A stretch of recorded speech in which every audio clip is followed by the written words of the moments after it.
Christians call this day Good Friday, remembering the suffering, crucifixion, and death of Jesus Christ. Ultimately, it's good because we know the end of the story, that Christ will rise from the dead, victorious over all the powers of evil and death. But more immediately, it's good because it shows us the depths of God's love for us. In story, song, and image, we remember the events of this day. We thank you for joining us for this online service from White Bear Lake United Methodist Church. May God be with us as we fix our eyes on the cross of Golgotha, the sign of God's never-failing love for us, even in the face of death.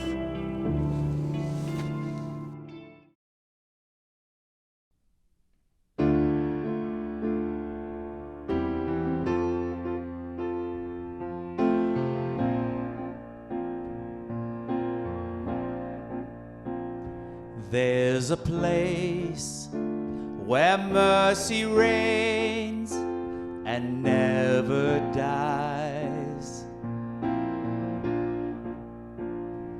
There's a place where streams of grace flow deep and wide,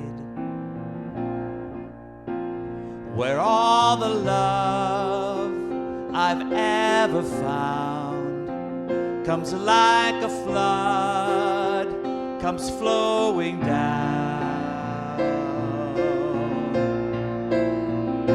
At the cross, I surrender my life. I'm in awe of you, I'm in awe of you, where your love ran red and my sin washed white. I owe all to you, I owe all to you, Jesus.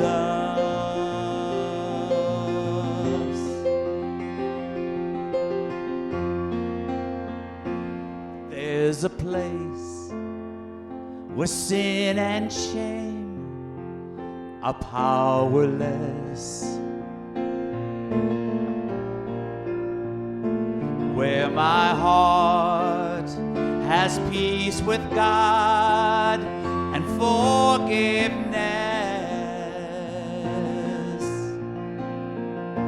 where all the love I've ever found comes like a flood, comes flowing down.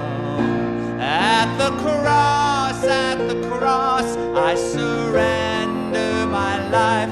I'm in awe of you, I'm in awe of you, where your love ran red and my sin washed white. I owe all to you, I owe all to you.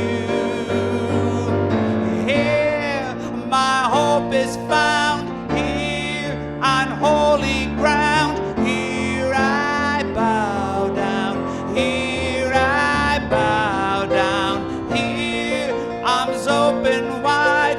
Here you saved my life, here I bow down, here I bow. At the cross, I surrender my life. I'm in awe of you, I'm in awe of you, where your love ran red and my sin washed white. I owe all to you, I owe all to you, I owe all to you, I owe all to you, Jesus, Savior of the world. Jesus, Savior of the world. Your love ran red, your love ran red.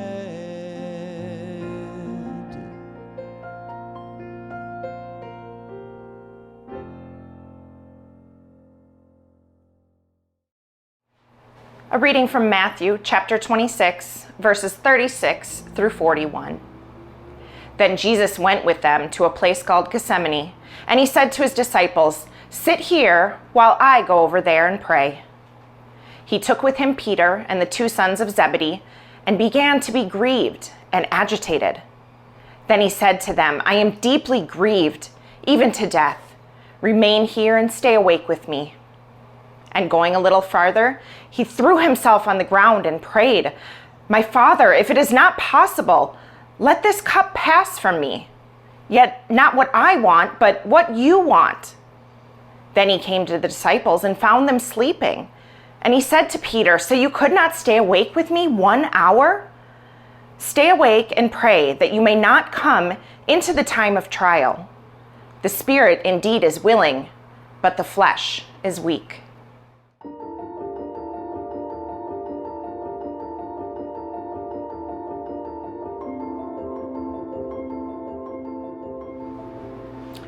A reading from Mark chapter 14, verses 43 through 46. Immediately while he was still speaking, Judas, one of the 12, arrived, and with him there was a crowd with swords and clubs from the chief priests, the scribes, and the elders. Now the betrayer had given them a sign, saying, "The one I will kiss is the man. Arrest him and lead him away under guard." So when he came, he went up to him at once and said, "Rabbi," and kissed him. Then they laid hands on him and arrested him. A reading from Mark 14, verses 61 through 64. But he was silent and did not answer. Again the high priest asked him, "Are you the Messiah, the Son of the Blessed One?" Jesus said, "I am. And you will see the Son of Man seated at the right hand of the power and coming with the clouds of heaven." Then the high priest tore his clothes and said, "Why do we still need witnesses? You have heard this blasphemy. What is your decision?" All of them condemned him as deserving death. Matthew 26, verses 69 through 75. Now Peter was sitting outside in the courtyard.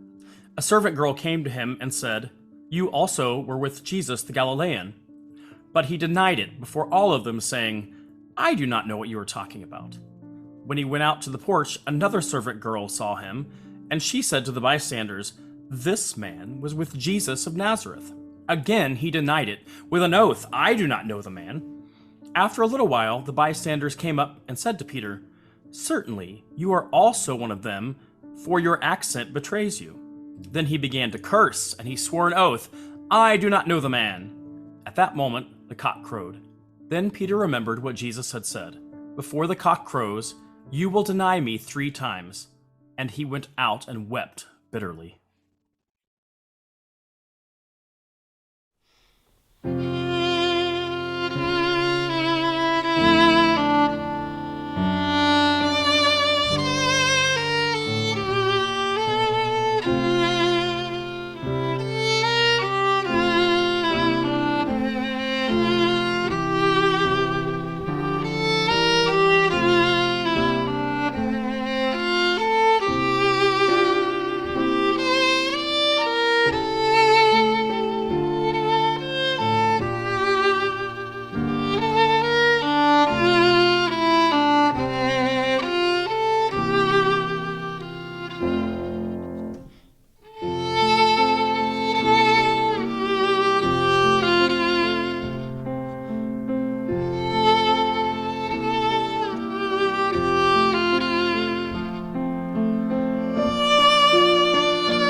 Mark 15, verses 1 through 5 and 15. As soon as it was morning, the chief priests held a consultation with the elders and scribes and the whole council. They bound Jesus, led him away, and handed him over to Pilate. Pilate asked him, "Are you the king of the Jews?" He answered him, "You say so." Then the chief priests accused him of many things. Pilate asked him again, "Have you no answer? See how many charges they bring against you." But Jesus made no further reply, so that Pilate was amazed. So Pilate, wishing to satisfy the crowd, released Barabbas for them, and after flogging Jesus, he handed him over to be crucified. A reading from John chapter 19, verses 1 through 3. Then Pilate took Jesus and had him flogged, and the soldiers wove a crown of thorns and put it on his head, and they dressed him in a purple robe. They kept coming up to him and saying, "Hail, King of the Jews!" and striking him on the face. John chapter 19, verse 5. So Jesus came out wearing the crown of thorns and purple robe. Pilate said to them, "Here is the man." But they shouted, "Take him away! Take him away! Crucify him!" "Shall I crucify your king?" Pilate asked. "We have no king but Caesar," the chief priest answered. Finally, Pilate handed him over to them to be crucified. So the soldiers took charge of Jesus. Carrying his own cross, he went out to the place of the skull, which in Aramaic is called Golgotha.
Mark chapter 15, verse 21. The crucifixion of Jesus. A certain man from Cyrene, Simon, the father of Alexander and Rufus, was passing by on his way in from the country, and they forced him to carry the cross.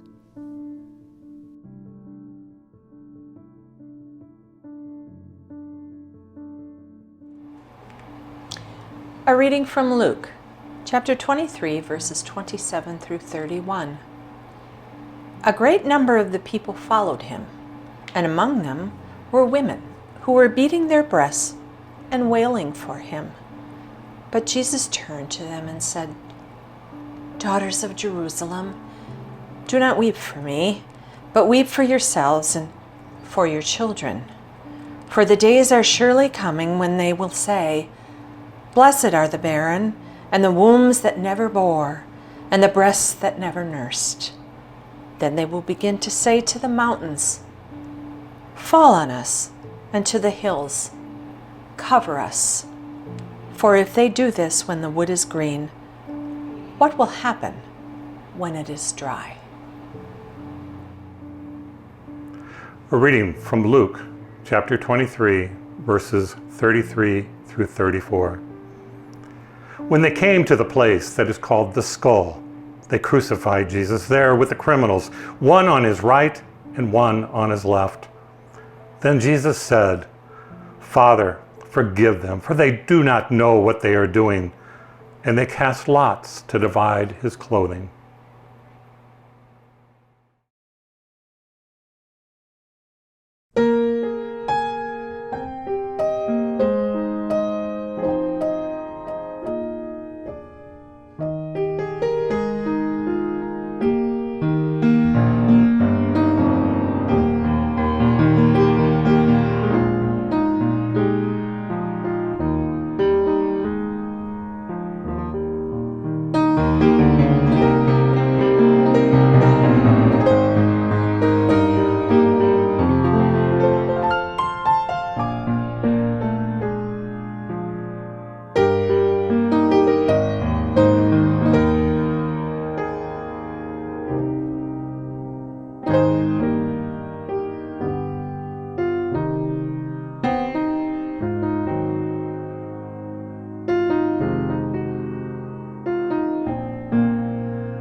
Luke 23, verses 39 through 43. One of the criminals who hung there hurled insults at him. "Aren't you the Messiah? Save yourself and us." But the other criminal rebuked him. "Don't you fear God," he said, "since you are under the same sentence? We are punished justly, for we are getting what our deeds deserve. But this man has done nothing wrong." Then he said, "Jesus, remember me when you come into your kingdom." Jesus answered him, "Truly I tell you, today you will be with me in paradise." John 19, verses 25 through 27. Near the cross of Jesus stood his mother's sister, Mary the wife of Clopas, and Mary Magdalene. When Jesus saw his mother there, and the disciple whom he loved standing nearby, he said to her, "Woman, here is your son." And to the disciple, "Here is your mother." From that time on, this disciple took her into his home.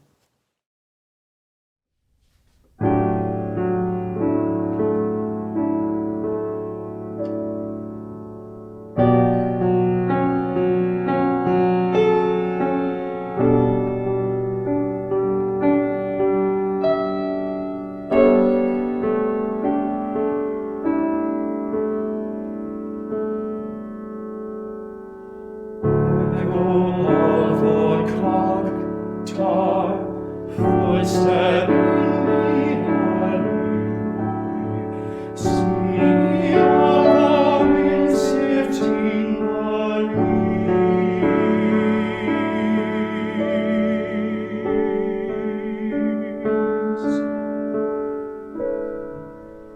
Jeweler on the silent, connoisseur of atoms of woodlands, they are running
A reading from Luke 23, 44 to 46.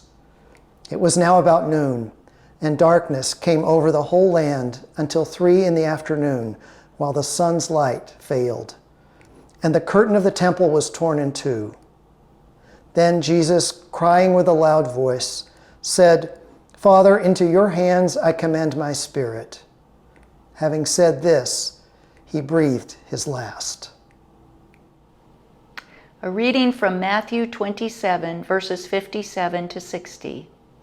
When it was evening, there came a rich man from Arimathea named Joseph, who was also a disciple of Jesus.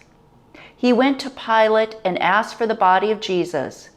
Then Pilate ordered it to be given to him.